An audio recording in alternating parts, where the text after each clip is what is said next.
Well, it was a great win by Islamabad United. We spoke about the league table earlier on in our pre-show and how important this game was for both the sides, Karachi Kings as well as Islamabad United, in order to make it to the playoffs, and they delivered quite well. Everybody contributed with the bat and the ball. There were quite some significant performances, and one such significant performance was by the man on my left today who joins us on pitch side, Tymal Mills, as well as Dominic Cork. Tymal, thank you so much for joining us. Firstly, important win. Let's talk about the win first. It was crucial in the context of things. Lost the game yesterday. So just in terms of how you're feeling about getting those 2 points, it was an important one. Yeah, as you say, both teams needed to win today, so a bit of pressure on both sides. Obviously, this is our home ground, so we want to put in a good performance for the home crowd as well. But yeah, as you say, we only have one game left after this, so a very important match to win, and yeah, it puts us back up the table, and then we'll see what happens in the next couple of days, and then we'll know what we need to do when we play against Multan on Sunday. Tymal, obviously disappointed yesterday with that loss. Going into this game, obviously your record over Karachi is amazing anyway, even though your home record isn't as good. What was said, Shadab's just gone past saying, don't say anything bad about me.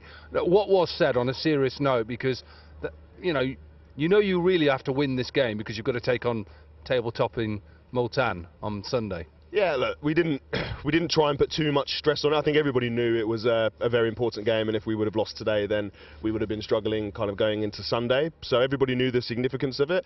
It was just a case of reminding everybody why we're such a good side, good individuals. Obviously had to shuffle the deck a little bit with personnel, but just trust the process really. We've played good cricket. We've got match winners all throughout the squad. We've got a very balanced team. And we go into every game confident. It's just been a case of not quite executing for full 20 overs at a time. So yeah, it was more of the same really. And yeah, I thought we bowled really well and fielded and caught really well, particularly, and that set us up for the second half. At the toss, Shadab Khan said to Ian Bishop that Nazim Shah and Ruman Race were rested. Rested or injured? A bit of both. They both took blows yesterday. Obviously, a quick turnaround. We only played 24 hours ago. Rahman got hit on the boot whilst he was batting, and Naseem wore one on the back of the calf. So, just with a view to hopefully still another week or so left of the tournament. Yeah, they just made the decision to rest those guys, and myself and Matthew Ford came in. So, kind of good news for us. But yeah, obviously it was good that we were still able to win without those two, because they've been bowling really well. Naseem in particular has obviously been our best bowler for the last couple of weeks. So fingers crossed we can get him back for Sunday. Yourself, you were looking in great rhythm today. You got 3 wickets, mixing it up nicely. What did you make of the conditions, and what was the bowling plan overall?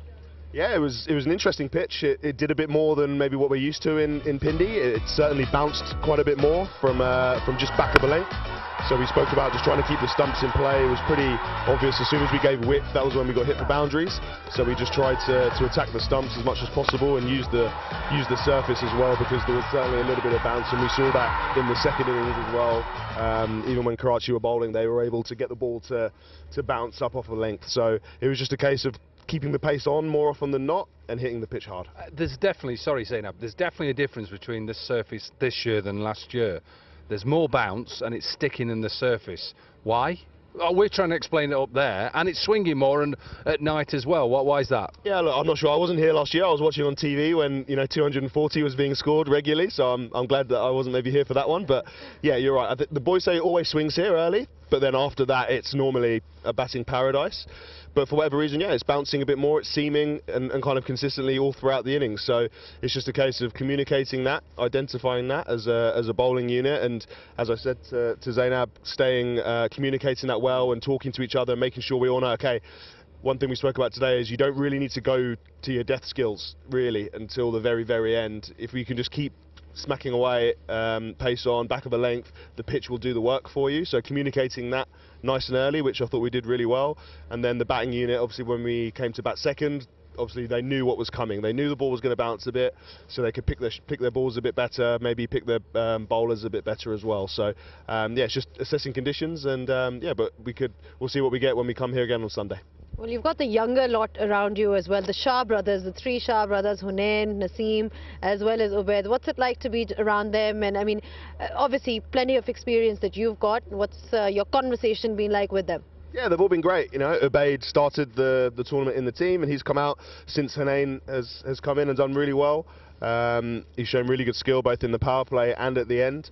And Naseem, of course, is a very experienced player already, even though he's still a young man himself. But they're very talented. They've all got slightly different skill sets, all bowl slightly different paces. But, you know, Hanane in particular, he's got a real knack for taking wickets. He tends to take wickets early in his spell. So it's just a case, as I say, of communicating what we think on the day. As I said today, it was a day for just hitting the pitch a bit more. And other days, you know, it's different tactics are needed as well. But yeah, it's great to have all three of them here together. It's great for them as well, and I'm sure it's great for their family also. Who's the quickest? Oh, Naseem. Yeah, Naseem's quicker. Although Ubaid, you watch him bowl in training or pre-game, Ubaid really gets some good bounce, so maybe watch out for him in a couple of years. But yeah, Naseem for now. I just want to pick up on Faheem Ashraf, and there's a lot of talk about Faheem and his position in the side. Obviously, you've been around that squad, you've been around what's been said. He's definitely been backed, and the last couple of games is the reason why he's been backed, because player of the match performance today, but yesterday he just seemed like he got a little bit more nip and obviously came out and played well with the bat.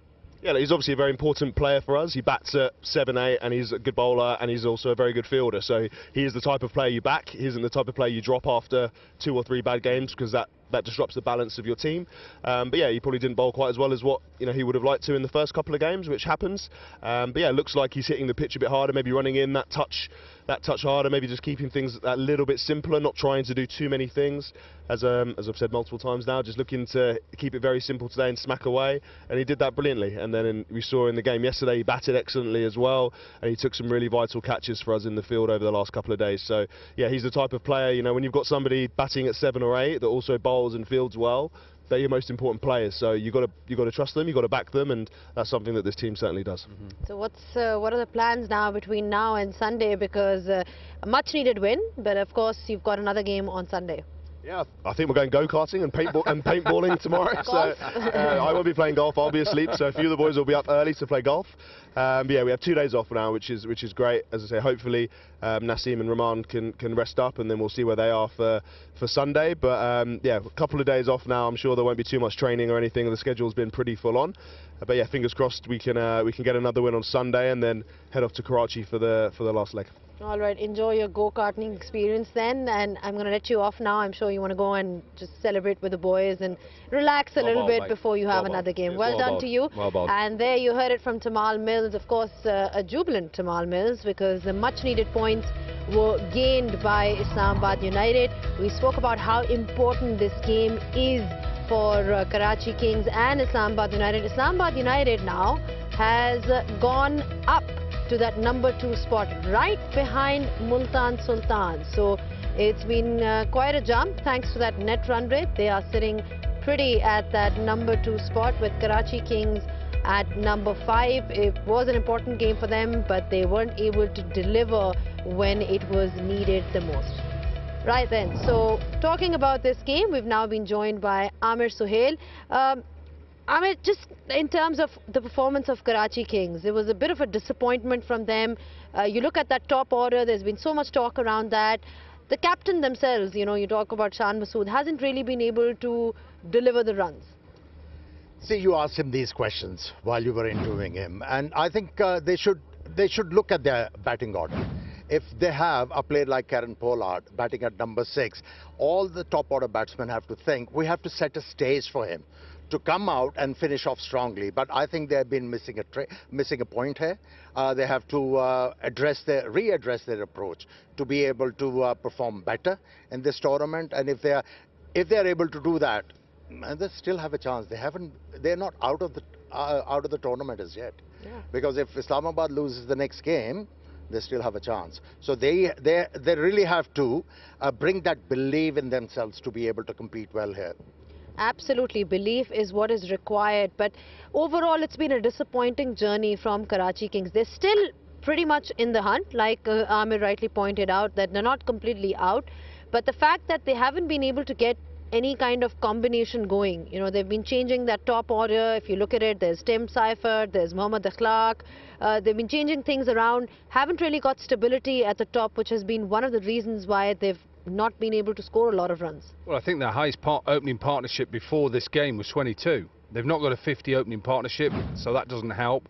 They have got match winners. The likes of Seifert, the likes of Vince, Pollard, they've got the match winners. But they're just not combining together, they're not working together as a side, things aren't going so well. And they're just not getting the combinations right. Look, they're still in with the hunt. They've got 2 games left, back at home.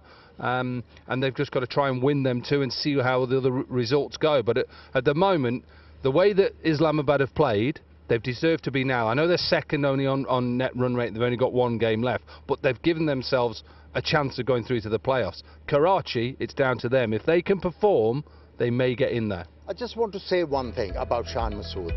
Look, if you have a partner like Tim Seifert, you know, who deals in boundaries, all he needs to do is keep on handing the strike to him. Just play a few overs and he'll get the form back. Take a leaf out of Faheem Ashraf's book.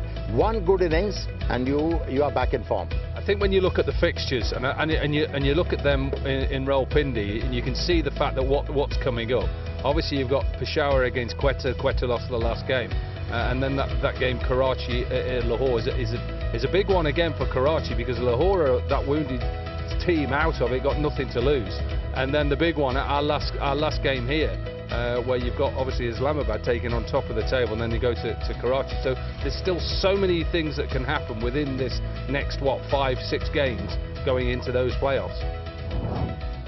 And for Islamabad United, you know, like you said, you know, it was an important win for them. But what's helped them, Amir, is their captain. The fact that he's been able to deliver runs, he's just been so brilliant for them in the last few games. Look, it's good to see Shadab finding a home at number 4. You know, he's been batting at number 7, 6, number 3. So, you know, and you know, when you float your number as a batsman, you don't really know your role. But batting at number 4, you know, he has found his home. And you know what made the difference tonight? You know, his stoical calm at number 4. He came and handled the situation very well. You know, he kept on nudging the ball around, occasional boundary, and that partnership actually helped their side to get over the line. And I think he should bat at number 4. He shouldn't think about moving from there. Absolutely. And just in terms of performances, Koki, speaking of the player of the match, did a bit of everything today, didn't he? Yeah, and I'm glad for him, because, you know, there's always going to be doubters out there who are going to question why you're in the side. And I think yesterday we saw something from him, even though it wasn't in a match-winning performance. He got runs, he got his first wicket, and then today you could just see the confidence with the ball early on. And it was how he bowled on a surface. It was about hitting back of a length. He obviously got Shan Masood out early on. That will give you confidence as a bowler. And it doesn't matter about 2020, about the shots and where they're getting caught. It's about the pressure you create as a bowler to stop the batters from hitting you, and that's what he's doing now. And it's absolutely magnificent that going, further into the competition. And I think Tymal said about the fact that he's a multi-talented lad. He can take big catches and smash it out the park first ball. Absolutely, considering the fact that, a lot of people were sort of questioning his place in the side before these 2 games that we've had, and what has his contribution been. For him to come through the way he has, taking those wickets, scoring runs, and also contributing in the deep by taking those catches. And overall, an all-round performance by Faheem Ashraf. For that, you have to give credit to the captain and the think tank, because they had belief in these players, and that's why they were selected for this franchise. And they were very patient to see them gaining their form. And not only Faheem Ashraf, talk about M1Z2U as well. They've been patient with him, and finally he started to bowl well. He started to do the job for the side. And speaking of M1Z2U, Koki, I mean, I asked him this question actually, whether he's interested in bowling in the power play or thereafter, and it just seems like that power play is the place for him. When you look at how he's gotten wickets over the years, that seems to be the time when he really sort of revels and does his best. I've seen him a lot in England as well, do it for Nottinghamshire in the power play in the T20 Blast. He's done it for Karachi, where he looks to obviously make it difficult for batters early on. Maybe this isn't the surface to bowl him early on, because there's something in it with the seam, but definitely early on, get him on in the power play. We've seen, the way they showed Melik's bowled as well. So ultimately, the spinners in power plays, I think, are key. And M1Z2U, if we can get him bowling and batting, all of a sudden then you're going to see a different side as well going forward. He looks a different bowler once the balls start to keep low, and that's where you have to use them. Absolutely. Well, there you heard it. It's about utilization in the right phases.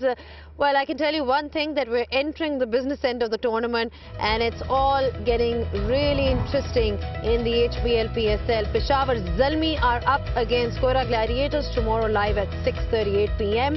We'll be here back in Pindi Cricket Stadium to be bringing to you all the live action. Today was a fantastic day. Thank you so much once again, Koki and Amir, for your thoughts. It was a fantastic game. Islamabad United versus Karachi Kings.